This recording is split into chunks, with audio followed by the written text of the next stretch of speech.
हमले में रायपुर के जो कारोबारी हैं दिनेश मिरानिया, उनकी जान चली गई थी। उनके साथ उनके बेटे शौर्य मिरानिया भी थे और शौर्य इस वक्त हमारे साथ जुड़े हुए हैं।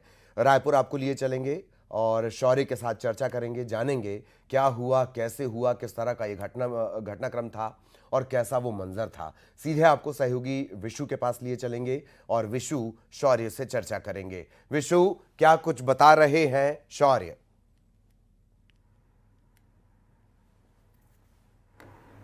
जी ललित, बिल्कुल। जम्मू कश्मीर में जो आतंकी हमला हुआ उसमें छत्तीसगढ़ के व्यापारी दिनेश मेमारियन की भी जो है मौत हो गई थी। उनकी फैमिली हमारे साथ है, उनके लड़के शौर्य मेमारिया, उनकी जो है वो पत्नी हमारे साथ है। हम सीधा उनसे बात करते हैं। कब आप लोग जम्मू कश्मीर के लिए रायपुर से निकले थे? हम लोग 18 की सुबह निकले थे। 18 से 16 का हमारा था। 10-12 साल से मेरे पति की इच्छा थी वैष्णो देवी के दर्शन करने की, और कुछ वहाँ बापू की कथा होने वाली थी, तो वो भी हमारे परिचितों की थी। तो ऐसा लगा कि इतने साल से रुका हुआ है तो भगवान की कृपा से दोनों काम हो जाएगा। तो हम 18 को निकले बाय फ्लाइट। हम पहुँचे, फिर हम 19 को शौर्य हम लोग 19 को हमने वैष्णो देवी किया। हमारा भगवान की दया से वैष्णो देवी में सारे दर्शन अच्छे से हुए। वैष्णो देवी के, भैरव बाबा के नीचे जो एक और मंदिर है वो भी हम किए, रात को स्टे किए। फिर नेक्स्ट डे हम निकले पहलगांव के लिए। लेकिन बोलते ना कहीं हमारे देवी पितर होते हैं, वहाँ पे आप लोगों ने सुना होगा कि लैंडस्लाइड हुआ था, 15 गाड़ियों का या कुछ हुआ था, तो हम फंस गए थे। तो हम एक जगह वहाँ पे क्या सनक कोट या कुछ था, वहाँ हम रुके, नाइट स्टे किए। अगले दिन फिर जो बड़ा रास्ता था जो बहुत घूम के जाता है, क्या पीर की गली, हमारे ड्राइवर साहब बहुत अच्छे थे, उन्होंने हमको हेल्प किया और पीर की गली से लेके गए। तो वहाँ भी वो रास्ता ब्लॉक हो गया, बर्फबारी होने से, बहुत स्नोफॉल या कुछ हुआ था। I exactly actually I am not in situation to recall, I am so sorry. तो हम फिर नेक्स्ट डे निकले। हमारी प्लानिंग थी हम और 22 को शौर्य, 19 ये हुआ, 20 हम फिर से निकले और 21 हम कहाँ थे शौर्य? 21 हम पहुँचे। मैं थोड़ा सा सेंसेस में, आई एम वेरी सॉरी। 21 को हम पहलगांव पहुंचे 3-4 बजे, बट हम बहुत थक गए थे तो उस दिन हम स्टे किए थे। 22 को हम निकले पहलगांव में सारे स्पॉट्स जो थे उसका सर्वे के लिए, एंड जो मिनी स्विट्जरलैंड कहते हैं वो हमारा लास्ट स्पॉट था। उसको करके हम 1 बजे वहाँ से गुलमार्ग के लिए निकलने वाले थे। But as we have a very hard luck, bad luck, whatever, हम 1 घंटा लेट हो गए।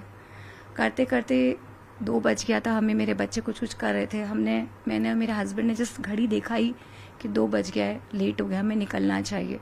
But my daughter was doing zip lining, तो करने गई थी, नहीं कर पाई। जो भी थे ये लेके गए थे, तो काफ़ी दूरी पे था वो, तो शौर्य दूर थे। लक्षिता जिप लाइन के एज पे थी जहाँ पे बंजी जंपिंग हो रही थी, तो वो बंजी जंपिंग करना चाहती थी। एंड विद दैट टाइम मुझे वॉशरूम जाने की इच्छा हुई, तो मेरे हस्बैंड डॉटर हम वॉशरूम की तरफ बढ़े। तो मैंने कहा 2 बज गया, दिनेश लेट हो रहा है, आप लक्षिता को बंजी जंपिंग करा दीजिए, मैं वॉशरूम जाके आती हूँ।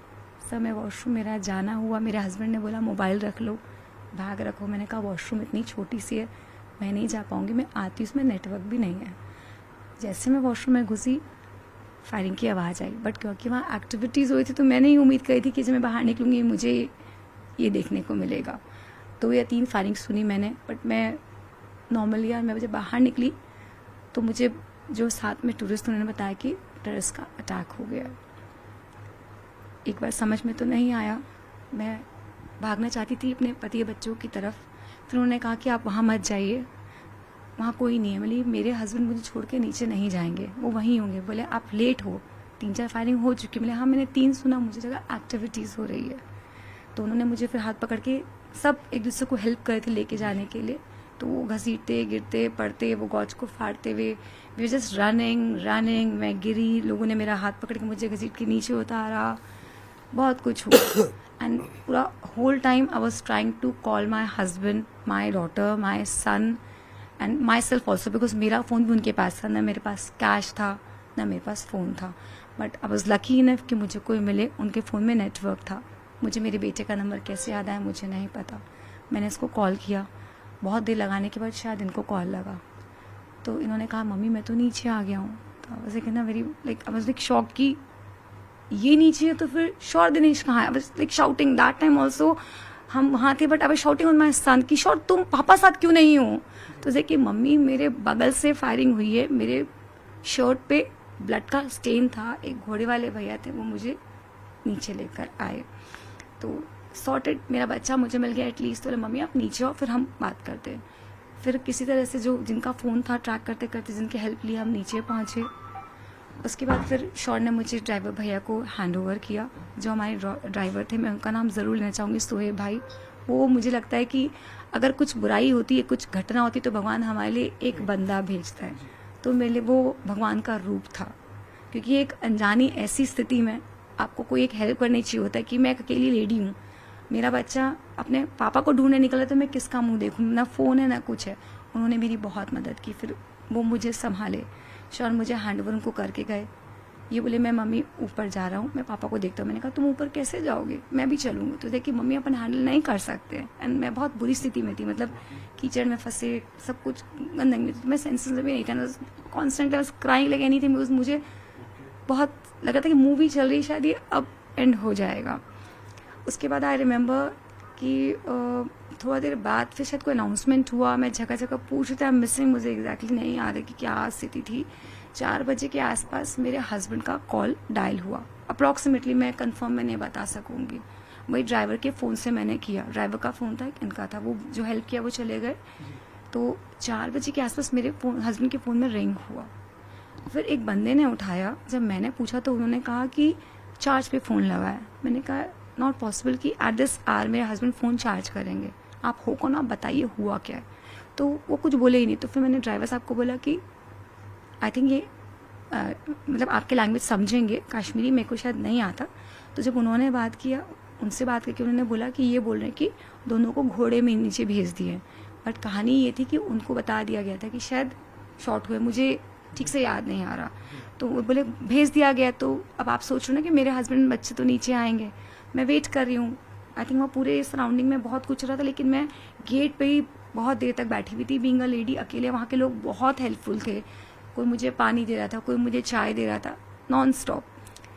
उसके बाद आई थिंक टाइम मैं नहीं बता पाऊँगी, बहुत देर के बाद कुछ लोगों को, जख्मी लोगों को नीचे लाया गया। मुझे पता चला, मैं वापस हॉस्पिटल की तरफ भागी तो मुझे मेरी बेटी खून में लथपथ दिखी। उसके हाथ में कट था, कपड़े फटे हुए थे, खून अगल बगल वालों का था, उसका नहीं था, कीचड़ था। तो मैंने पूछा लक्ष्यता, 2 मिनट उसको कंसोल किया। Then I asked where is papa. तो सिर्फ मम्मी पापा को शॉट हुआ है। And I was like 2 minute मेरे को समझ नहीं आया, क्योंकि मेरे हस्बैंड को थ्रोम्बोसिस एक इशू होती है, वो होती है जिसमें आपका ब्लड क्लॉट होता है। तो आपको एक मेडिसिन लेनी पड़ती है जिसमें आपको अपना ब्लड पतला रखना पड़ता है।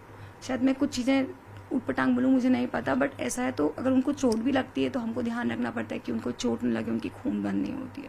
तो कहने की मुझे टेंशन हो गया कि अगर इनको चोट लगी है, इनका तो खून ही नहीं बंद होगा। तो मैं लक्ष्यता को फिर थोड़ा, वहाँ जो लोग थे हेल्पफुल थे, उन्होंने हैंड ओवर किया। फिर ड्राइवर भैया को किया, वो आधा घंटा ये सब चला। फिर पुलिस वालों को बताने की कि मेरे हस्बैंड को गोली लगी है, प्लीज़ हेल्प, मेरे हस्बैंड कहाँ हैं।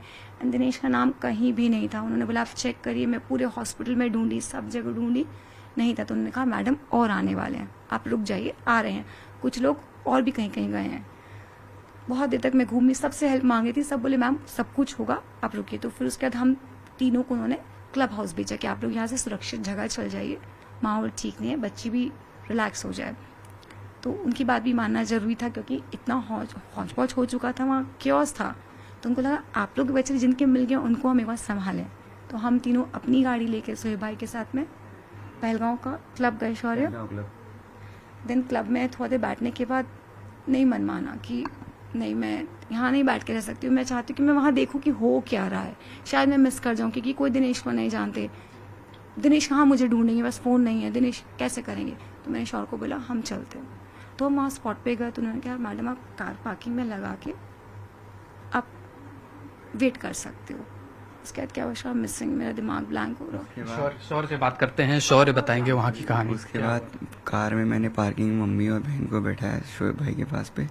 फिर मैं बाहर गया तो बातें चल रही थी कि कुछ लोगों को कहा जा रहा था कि अनंतनाग के जीएमसी हॉस्पिटल लेके जा रहे शायद तक, और कुछ लोगों को डायरेक्ट चॉपर से श्रीनगर ले जाया जा रहे।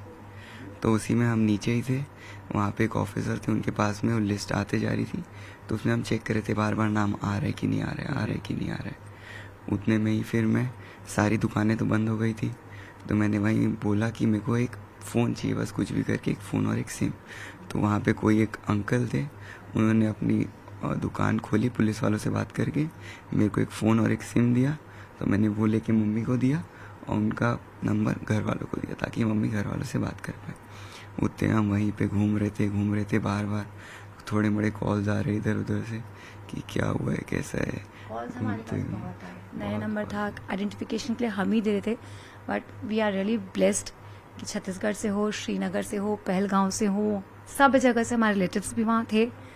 ये सब होने के बाद मैंने, जब दिलक्षणा ने बताया तो मैंने 2 कॉल किया, आई थिंक एक अपनी मॉम को किया क्योंकि नंबर मेरे पास नहीं था, और एक कॉल किया था मैंने अपने जेठ जी को बताने के लिए कि भैया दिनेश का ऐसा ऐसा हुआ है। तो मम्मी को कॉल करते, मेरी जो फैमिली जिनका बापू की कथा हुई थी वो मुझे हेल्प किए, सब गाइडलाइन सेट किए मेरे लिए, सब कुछ किया उन्होंने। तो वहाँ की सिस्टम ने, सबने बहुत सपोर्ट किया, बहुत फ़ोन बजा, सबने बहुत किया बोलूँगी मैं, बट फिर भी ये सपोर्ट तब तक सक्सेस नहीं जब तक मुझे मेरा हस्बैंड नहीं मिल जाता। हम ढूंढ ही रहे थे, my son was also like whole time वो चौक पे खड़े थे, मैं भी एक लेडी थी, बट मैं खड़ी थी क्योंकि मेरा मन नहीं मान रहा था भैया। एक होटल वाले वहाँ पे थे, my daughter was hungry, she was not feeling well, वहाँ उसको बैठा के उन्होंने चाय पिलाया या खिलाया। तो वहीं पे ना बहुत सारे, एक गाड़ी आई पुलिस वालों की, किन के वेश में थी मुझे नहीं याद आ रहा, तो मैंने उनको पूछा कि भैया आप लोग ऊपर से आए हैं, दिनेश मेरे हस्बैंड का नाम है। तो बोले हमको नहीं पता, तो बोले हम नहीं बता सकते। उससे पहले भी कई लोगों ने बोला, तो हमने डिस्क्रिप्शन दिया था, उससे पहले हम पास एक कॉल भी आया था, कॉल भी आए थे डिस्क्रिप्शन के लिए, हम फोटो सेंड की थी हमने। फिर ऊपर से ब्लैक ड्रेस में कमांडोज वगैरह नीचे आने लगे, पुलिस वाले आने लगे, उनकी गाड़ियाँ वगैरह सब आ रही थी साइड से। तो हम पूछे तो बोले हम पे कोई इन्फॉर्मेशन नहीं, हम नहीं दे सकते, आपको जो है अंदर पता चलेगा। तो हम वहीं पे रुके थे। लाइक थोड़ा सा लकी, देखिए ये लास्ट है, सब नीचे आ गए। बोला तो मैंने समझा मेरे हस्बैंड का डिस्क्रिप्शन ये है, तो पता नहीं, बोलते हैं 6 सेंस शायद वर्क करता है, तो मुझे ऐसा लगा उनके जेस्चर से लगा कि शायद वो डिस्क्रिप्शन समझ रहे हैं, या वो बता रहे हैं कि अगर आपको दिनेश अग्रवाल का नाम कहीं नहीं है तो that means I could sense कि कुछ मिसहैप हो चुका है हमारे साथ में। मैं और मेरे सन समझ गए थे कहीं ना कहीं कि कुछ है, लेकिन बोलते ना आप हमेशा चाहते हो कि शायद आप कुछ पॉजिटिव हो। उसके बाद कितना देर में हमारे पास श्योर आई, अराउंड 7 बजे के बाद पे एक अननोन नंबर से ही कॉल आता है मेरे को कि आप एक बार अंदर आ जाइए। 7 to 8 के बीच पे तो टाइमिंग। तो मैं मम्मी को बोला आप कार में बैठो थोड़ी देर, मम्मी कार में बैठा, मैं अंदर गया। तो अंदर पे बॉडीज आ रही थी, मैं साइड से गया, मैं फ़ोन दिखाया, नंबर से मेरे को कॉल है, तो मेरे को वो थोड़ा सा पीछे घुमा के अंदर लेके गए। फिर उनके कुछ लैंग्वेज में बात की, वो मेरे को नहीं समझा। फिर मेरे को टर्न कराए तो मेरे को सामने पापा का पैर दिखा। पापा का मोजे से मैंने पहचाना, बोले पापा हैं, क्योंकि पापा का एक ही सॉक्स से वो मेरे को पता है। तो वहाँ से पहचाना, मैं गया पापा के पास, 2 मिनट पैर के पास खड़ा था, फिर खड़ा रहा वहाँ पे 5 मिनट तक। उसके बाद में मैंने ऐसा फेस देखा पापा का, वाइट शीट हटाई। थोड़ी देर बाद फिर मम्मी को कॉल किया, मम्मी को बोला बस आप एक बार अंदर आ जाओ, कुछ नहीं पता, बस एक बार अंदर आ जाइए आप। तो मम्मी तब आई, अंदर आई। वहीं से मम्मी की आँख में आंसू आ गया था, वहीं से मैं समझ गया। धीरे से अंदर लाया, फिर मम्मी को दिखाया कि यहाँ पे पापा थे। जब गोली चली तो आपके भी शर्ट में कुछ छींटे आए थे, वो क्या वाकया था थोड़ा बताएंगे? वहाँ पे ऐसा जब हम ऊपर आए ना, तो एंट्रेंस के पास में जिपलाइन की एंडिंग है और वो दूर पे जिपलाइन का स्टार्टिंग है। तो मेरी बहन बोली मेरे को जिपलाइन करनी है, तो मैं उसको जिपलाइन के लिए लेके गया। उसको ऊपर कराए हम जिपलाइन के लिए, पर उसको डर लगा हाइट से, तो बोली भैया मैं नहीं कर पाऊँगी, वो सामने मेरे को ट्रैम्पोलिन करना है। तो मैं उसको नीचे लाया, मैं बोला यहाँ से सामने सीधा पापा हैं, पापा के पास जा तू, मैं साइड में काउंटर्स देखते हुए आता हूँ, फिर अपन कुछ यहाँ से खा के निकल लेंगे नीचे।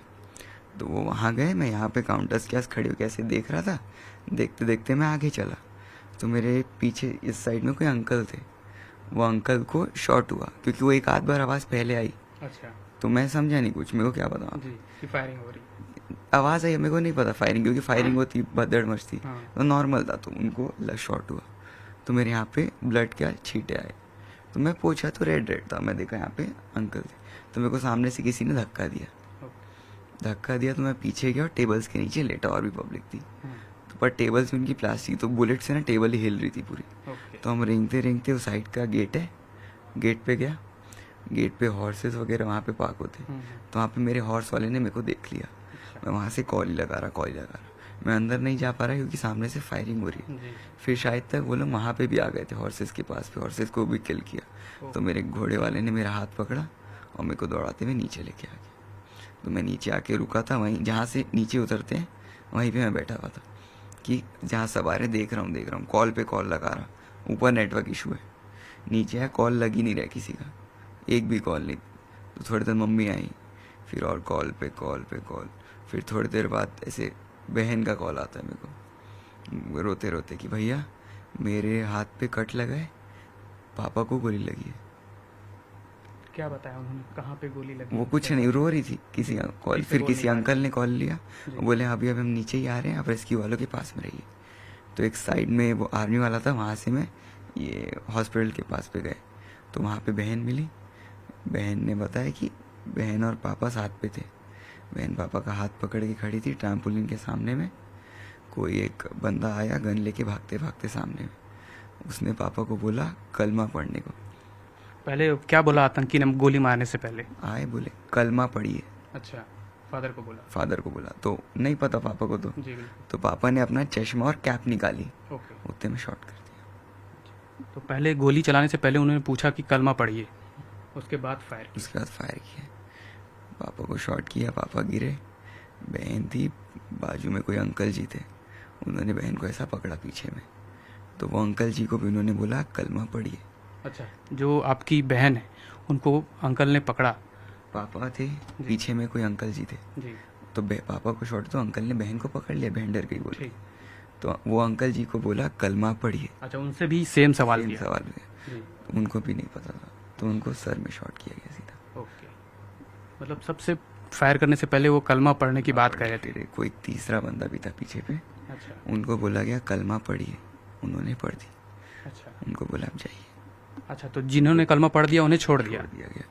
और बच्चों को और लेडीज को नहीं कर रहे थे क्योंकि बहन थी। बात ये है, जिन्होंने कलमा पढ़ा उन्होंने हमारे बच्चों को बचाया, वही हमारी बेटी को और वो ग्रुप को बचा के लेकर आए। जिन्होंने कलमा पढ़ा उन्होंने ही बचाया, ये बहुत अच्छी बात है। मेरी बेटी को वो बचा के वही लाए। और लक्षिता को एक लाइन सिखाया भी, बेटा अगर पूछे तो आप ही बोल देना, दूसरा दिन मत आए कि आप घबराहट में भूल गए हो। मेरी बेटी को उन्होंने एक लाइन भी सिखाया कि बेटा अगर वो मिले तो आप लाइन बोल।